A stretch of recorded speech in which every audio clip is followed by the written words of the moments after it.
Hey, welcome back to the video series on rhythm. So if you've watched the previous video on 16th notes, you know already that I decided to cut it into two separate videos. So here we are. This is the second half of 16th notes, and we'll be picking up with combining 8th notes and 16th notes within the same beat. Thanks for joining me. Here we go.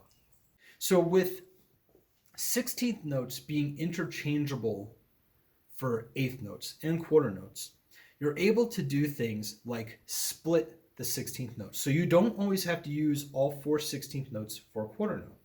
You can actually mix and match with eighth notes. So on page 29, what Joel does is he starts doing that, and he calls it 16th notes from the upbeat. So if you remember what that means, the upbeat, we're playing on the and when we're playing eighth notes. Downbeats are the numbers, upbeats are the ands. So now, when he has eighth notes back to back, he's sometimes taking that second eighth note and putting just two 16th notes instead.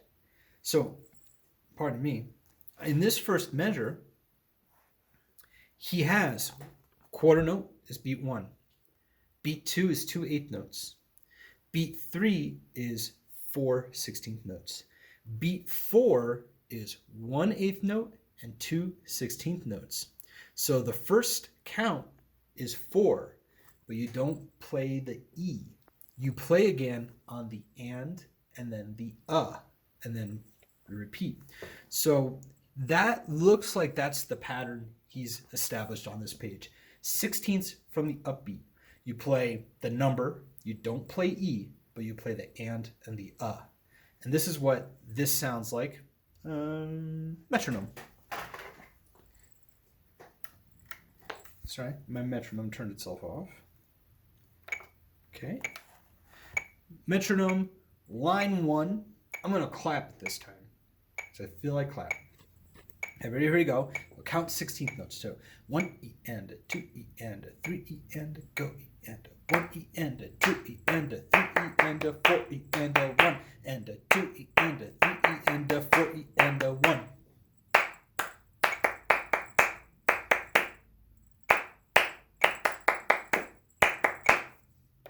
I stopped counting so that my voice wasn't overpowering the clapping, but hopefully you can hear 1 E and a 2 and a 3 E and a 4 E and a 1 E and a 2 E and a 3 E and a 4 E and a 1.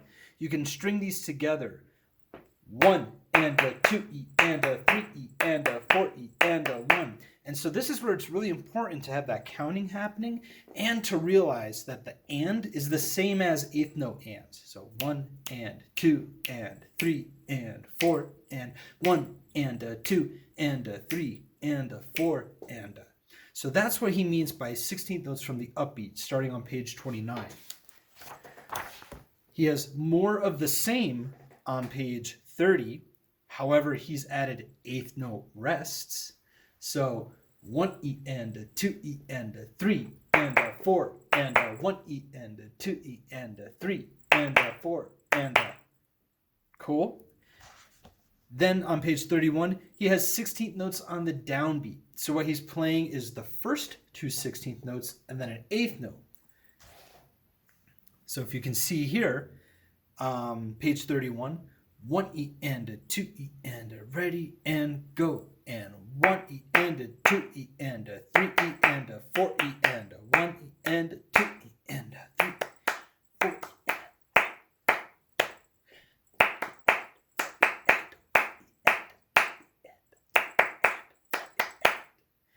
Now we're getting into some real fun rhythms.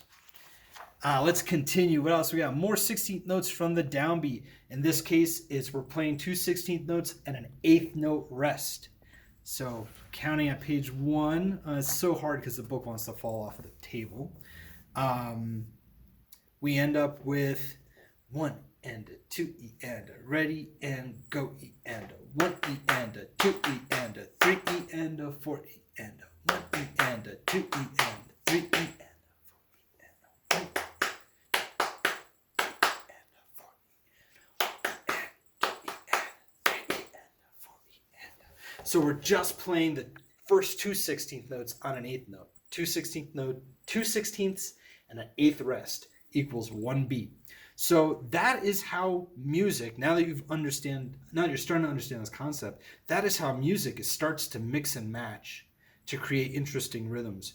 It will use, all right, I'll use a quarter note rest with an eighth note rest, and then I'll put an eighth note. Well, that's a beat and a half of silence. And it will mix and match these things to create interesting new concepts, interesting new sounds and feels. So as you go through this, remember to keep counting the 16th note all the way through. Remember that the numbers, 1 E-ended, 2 E-ended, 3, those numbers always land with your metronome if you have a quarter note click happening. The eighth notes are always right in between the numbers, and the 16ths fill in the gaps. And then you can mix and match eighth note rests and 16th. There's all these really cool things you could do that seem complex, but as long as you're counting, it's actually very simple. Now, let's see. In the summary, he has a mix of upbeat and downbeat 16th notes. So that's on page 33, and we're in 3/4 time. So don't forget your time signature rules. The others, let's see. There's another summary. It has more eighth note rests. That's also in 3/4. And then we're on to page 35, where we introduce the 16th note rest. So I'm going to leave it there where we can have a full discussion just on 16th note rests. And as you can probably imagine, just like the eighth note rest, just like the quarter note rest, it is a beat of silence. But a 16th note rest is a much, much shorter beat of silence compared to the eighth note, compared to the quarter note, etc. So we're starting to get more and more intricate as we go along. So I'm going to leave you there. Thank you so much for joining me. Please like and subscribe. Again, I'm going through Joel Rothman's Teaching Rhythm to explain all the different rhythms in this book, and I'm going to go on beyond and start explaining even more complex rhythmic ideas into like college level stuff. But right now we're still working on basics. Right now we're getting into intermediate, which is super exciting because it really starts to feel like fun music.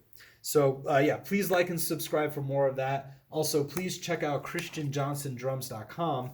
There I have other lessons like cool grooves to play, pad exercises, drummer stuff, performances and things like that up there too. So thank you so much for joining me on this journey. I hope you subscribe and check out more as we go through it. I'm going to stop saying subscribe and get going. Thank you so much. Have a good one. Bye.